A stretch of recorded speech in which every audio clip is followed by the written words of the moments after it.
This program is brought to you by Ignite TV. Now you're in command. Visit Rogers.com for more details.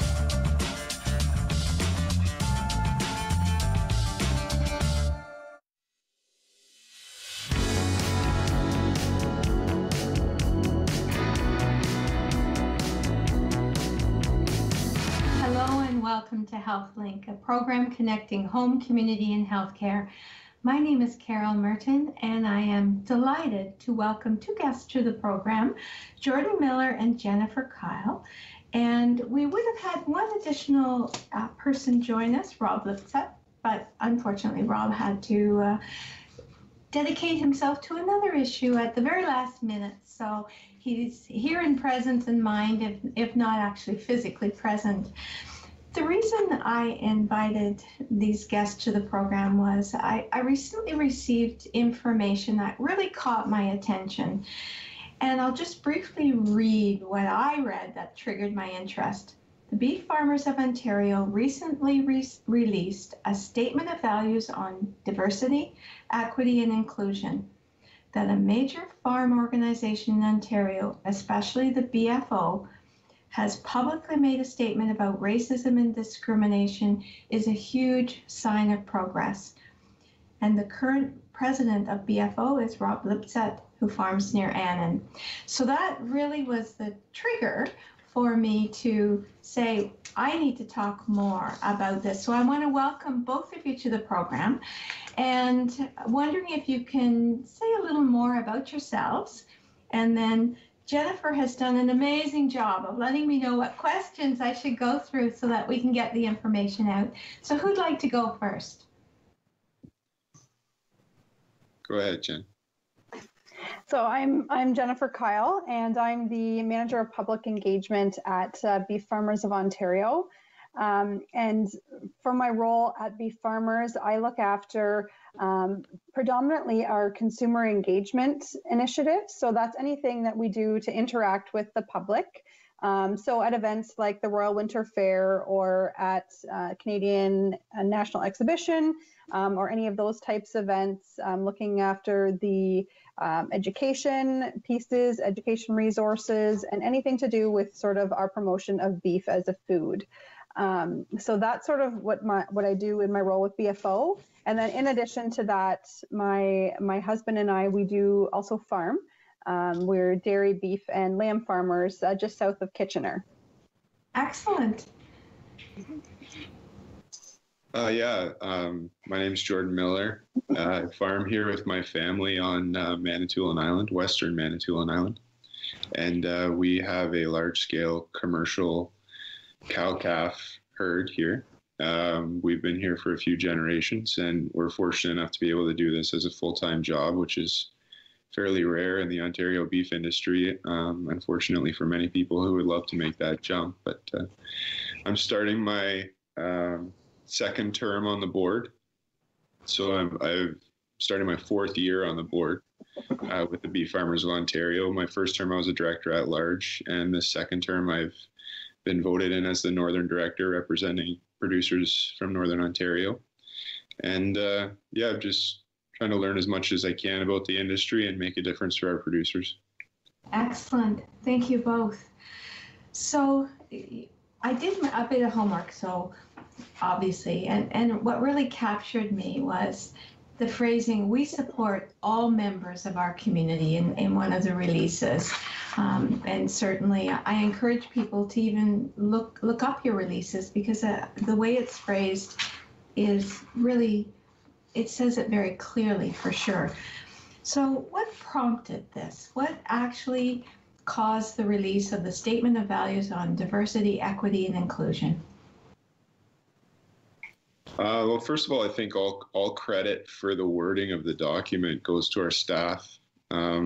We at the Beef Farmers of Ontario, as the Board of Directors, we speak quite candidly and frequently about how talented and dedicated our staff is. And it starts with Richard, our Executive Director, and Jen has been just instrumental in releasing this statement. So she's put a lot of work into this, which is why I was excited when she agreed to join us on this interview.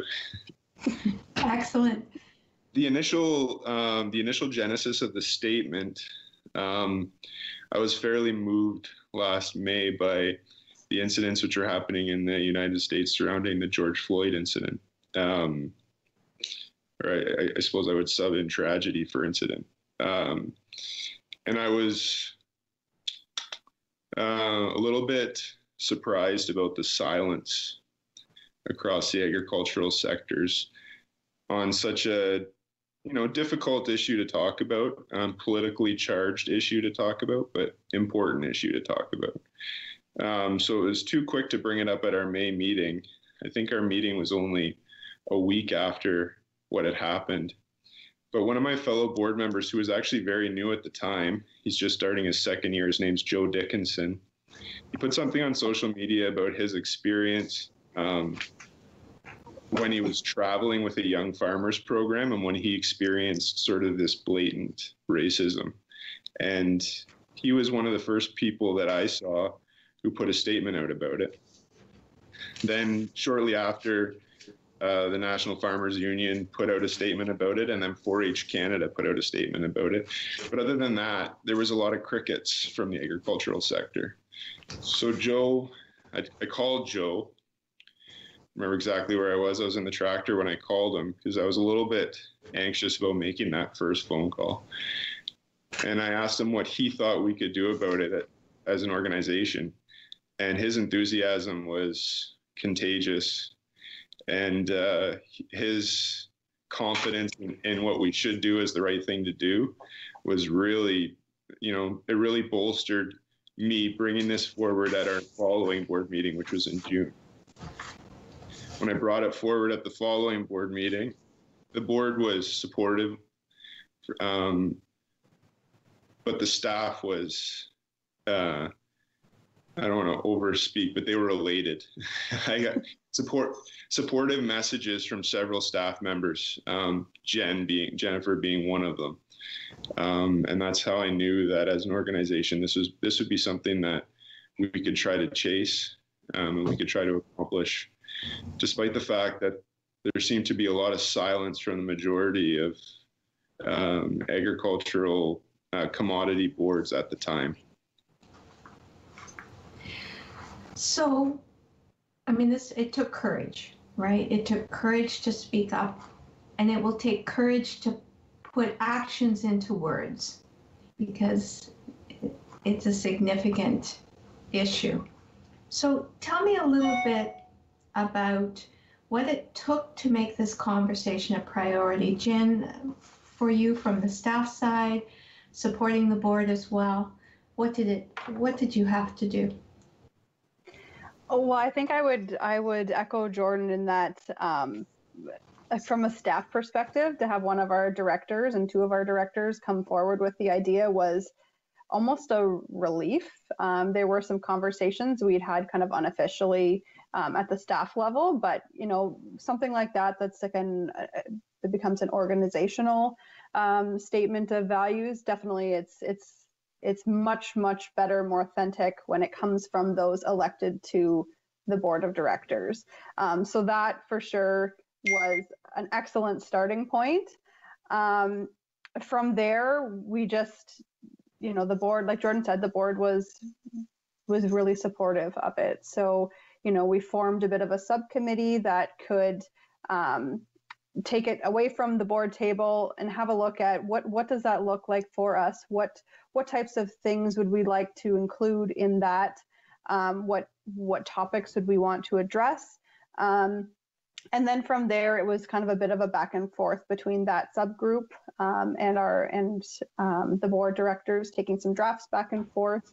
And really, like, sometimes when you talk about a bit of more of a hot button type issue, you would expect that there would be more friction and more pushback and a lot more hot debate over the way things might be worded or what we say or what we don't say.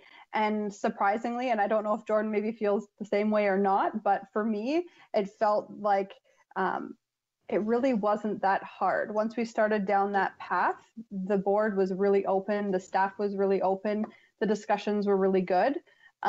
So we certainly had conversations about some of the worries that might be part of that. What would the members think of it? Why were none of the other commodity groups saying anything? Was there a reason for that? But all in all, it was a positive experience. And where we thought we might encounter big hurdles, we were fortunate that we had everybody on side. And it really was a relatively smooth process. I won't say easy, because that's not that's not the way to go, but smooth in terms of everybody being supportive and coming to agreement when we finally did find that statement the way we wanted it. So you were surprised, actually, that you were able to move the statement forward. Sometimes the idea gets out there, but politics with a little p gets in the way. Mm-hmm. So, but you were surprised. Yeah, because it is the agricultural industry. It's a very traditionally conservative group, very homogenous. It tends to be that we think of issues like diversity, equity, inclusion being urban issues that don't really affect the rural community, when we know that that's not true. And if you really drill down and have a conversation about it, that it becomes very apparent that it is an issue that involves all of us. So yeah, I had expected maybe a little bit more debate over things, perhaps, but really it was pleasantly surprising how well the whole group came together on the topic.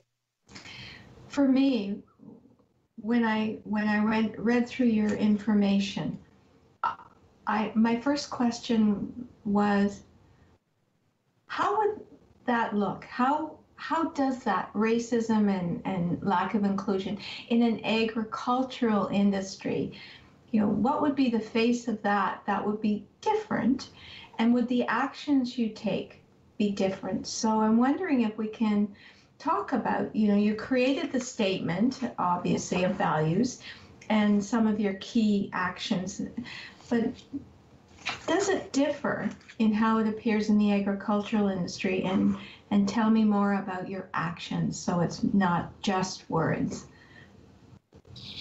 I think it's important to remember, Jen used the term homogenous, but we are a fairly homogenous group. That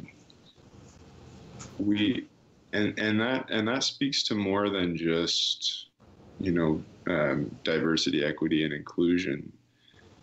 That speaks also to just who we are and the fact that less than 2% of Canadians provide the food for Canada. So we're a shrinking demographic as it is. And we feel less and less understood by our customers. And for a lot of us, we understand our customers less and less. And that divide is not only counterproductive, it's also just bad business practice, in my opinion. Yeah. What does this look like moving forward? That's a really good question. I think, and one thing that I think it was Jen that first brought this up, and it was a very wise thing for her to say, but the first point of the statement should always and will continue to be, what we need to do is, first and foremost, is we need to be willing to listen, and try to empathize with other people and their walks and their experiences, because we are a very homogenous group. The moment we pretend we have the answers, we can come across as judgmental, arrogant, or ignorant. So I think the very first action will be listen, and that's not a cop-out action. That's not saying, okay, we're not actually going to do anything, visibly tangible. We're just going to listen to our neighbors. Listening can be hard work. I've used the analogy before. We sit at the table and we want our table to be inclusive. So historically, when we've tried to be inclusive, we've extended the table or we've added chairs at the table.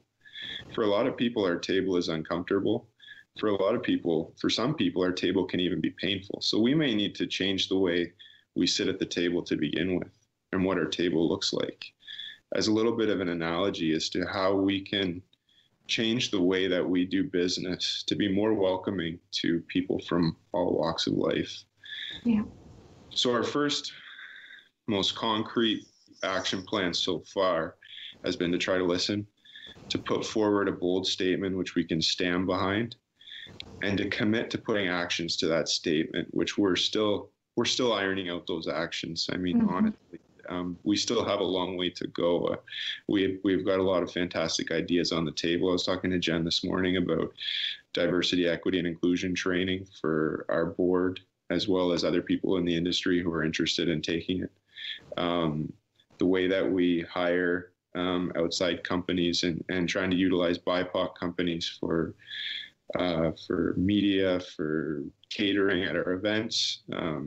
There's a lot of different ways that we can take this, but we want to make sure that we're intentionally listening, and that we're being intentional, that there are actions that come out of it, which is why, as Jen sort of alluded to in her last answer, and I think it's a fantastic idea, that the subcommittee that originally worked to put forward the statement, that we continue to meet and to make sure that the board is standing up behind this statement and making a commitment to put it to action.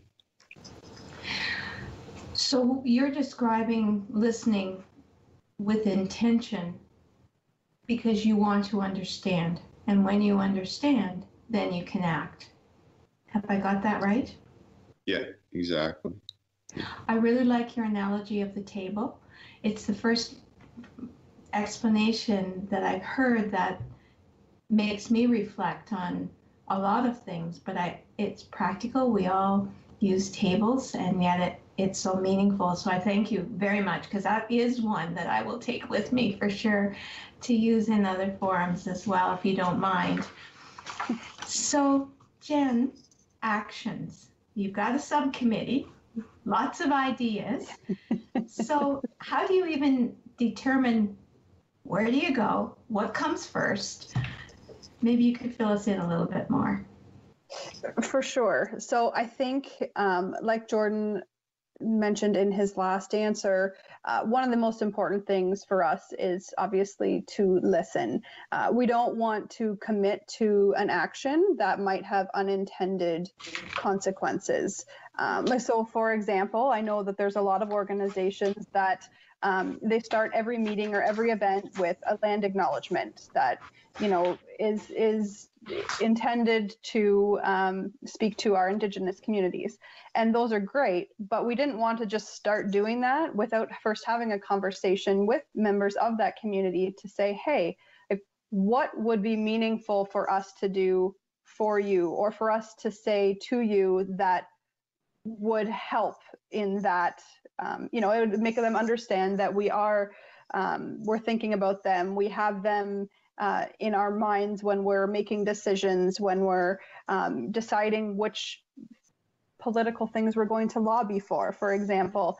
So we wanted to make sure that any of the actions we do take are done with intention, and with the right intentions, so that hopefully we have the right outcome from those. So some of the more specifics, like Jordan mentioned, we are looking into some training for our board and for our staff, and potentially something that could be extended out to other members of the industry. Further down the way our organization is structured, we have sort of multiple levels, right down to the grassroots level. Then we also have been looking through a lot of our existing policies and documents and processes for the ways that our organization runs, and starting to look at where can we make improvements to ensure that those things are, it seems like a very sort of practical logistical type activity or process, but those are important, especially as Jordan mentioned, if we are looking at things like hiring and procurement down the road, it's good to have those things in place. We're continuing to strongly support some of the organizations we already support that we know are providing important services, support, programming, education to a variety of communities throughout the province. And then we're also open to opportunities to partner with different organizations that we maybe haven't in the past, if there's a way that we can help further the conversation and the action that way, that's definitely something that we are open to looking at for sure. So there's a number of different things. I think the other thing to keep in mind is that, as we mentioned earlier, our statement is broad and encompasses things like race and gender and religion and a number of different marginalized areas. So that was also done with intention, because when we stepped back and we looked at our organization, BFO, racism is certainly one that we'd like to address, but then there's other areas too that are equally as important to make sure we're being inclusive to everyone within our sector and within the broader agri-food industry. And certainly under the We Support All document, certainly in that very first paragraph, you are indicating that you are against discrimination. You talk about race, sexual orientation, gender, religion, and ability, both visible and invisible, as well as linguistic discrimination. So, and that's it's comprehensive. It includes a variety of opportunities for action in a variety of areas. So you're one of the first in the agricultural, or are you the very, very first in the agricultural business or industry that has taken on this initiative? What's the response been from the other sectors? Well, Jen may be able to speak to this clearly, but I could just, from my experience, the response has been overwhelmingly positive. We've had tremendous messages of support and requests to have discussions surrounding our statement that we released from several different commodity groups, and we've been really excited to partner with these groups and to tell them how we came about being able to put this statement forward and what our plans will be moving forward as well. Yeah, and I would echo what Jordan said. And I think the other thing I would point out is that it's also important to recognize that while we're the first ones that publicly came out and said something from a commodity marketing board type perspective, we know that there's other organizations that were already having conversations, or they've been working on things internally. So that's not to take anything away from them. We just happen to be the first ones that publicly said, hey, we're doing this. Why don't you join us? So like Jordan said, the response has been overwhelmingly positive. I know that from a staff level, we've had conversations with, I think, 3 or 4 different commodity groups now, just wondering, the process we had gone through, setting up our subcommittee and, taking things to the board, the process we went through to actually release the statement as well. So that's been really good, and lots of offers for future collaboration as well, which I think is an important thing. We wanted people to talk about it, and they are talking about it, so that's good. And so now, if everyone can now put some action behind their words, then we'll be on our way. Yes, and certainly the agricultural industry relies on a variety of people to produce the products. So maybe you could just talk about some of the various intersections that you may have with people where this philosophy, this value statement will certainly have an impact. Well, we know that wasn't on the list. Sorry. That's okay. We know that the majority of the what we would historically call quote unquote farmers, our base level producers, are fairly dominantly Eurocentric, just because of the way the industry has been set up and how difficult it is for people to get into the business unless they've inherited and or bought out the previous generation's operation. So we know that's just the reality of the business that we're in. Where the intersections start to happen with people from various walks of life are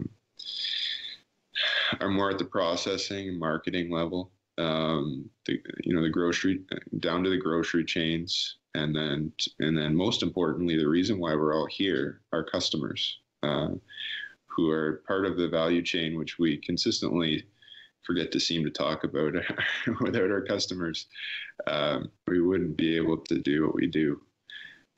So we would love to see that level of diversity infiltrate all aspects of the value chain, right to the base level producer, the person who's putting on the overalls and calving out cows in the mud in the spring, like I have the good fortune of being able to do.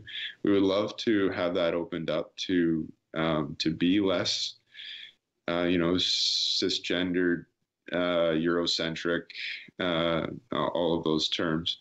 So that should be part of our action plan as well. But we need to be aware of right now, without a huge, quantum leap in the way that our industry looks, we already do have that diversity in our value chain that we often forget to talk about and embrace. Well, and I think if I would add one thing to what Jordan's comments is that he mentioned earlier that only 2% of the population produces the food for Canadians. And I think that's something important to keep in mind, and that in order for our industry to remain sustainable moving forward into the future, we need to have people who want to come in to support the ag industry, whether that is at the farm level right through to the retail level and everything in between, or even things like supporting mental health initiatives in rural communities. We need outside people, and so we need to ensure that the environment that we've prepared is welcoming and inclusive to anyone that wants to come in. So they come in and they want to stay and support the food system within Canada. And that's critical, the want to stay. I mean, if you create the environment that is welcoming and inclusive, then it makes people want to stay. So we have about a minute left in the program. Is there anything that we haven't covered? I'm sure there's lots, but anything you'd like to add in the last brief seconds? I would just like to thank you for the opportunity to talk about the message a little bit more. I hope that we can be kept accountable and that we continue to move forward. And I hope that we can do more than just pat ourselves on the back for a bold statement, that action does come out of this and that we can truly make a difference in the agricultural industry. I want to extend an invitation for you to come back, because I'm interested in learning how you put this into action. You've certainly taken a huge step towards social justice. Thank you for being on the program. And thank you to our viewing audience for joining us today. Please join us again to learn more about services, programs, and resources available to you and to your family. Take care, stay safe. Thank you.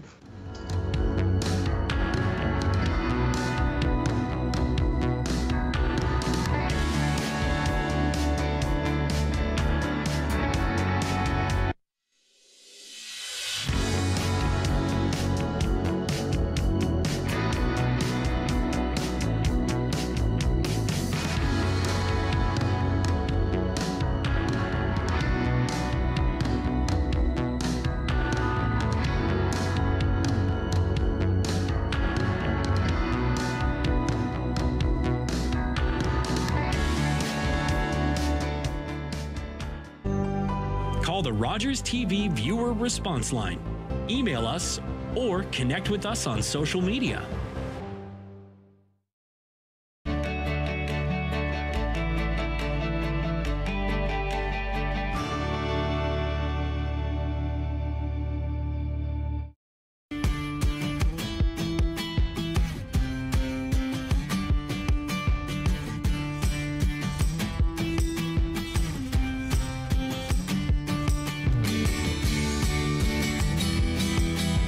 He fell.